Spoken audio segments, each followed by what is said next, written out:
manloloko, pinipirahan lang kami.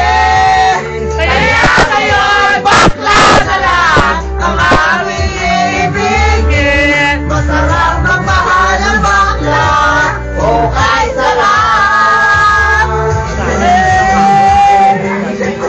Nagmahal ako siya at di ka naman at sa akin hindi lumapit. Kaya hanggang ngayon, virgin pa ang aking. At alam ko na wala akong kahati. Di ko siya magbubuntis pagkat pareho kami na ang buhay na ay sa aking bibigyan. Lahat kaya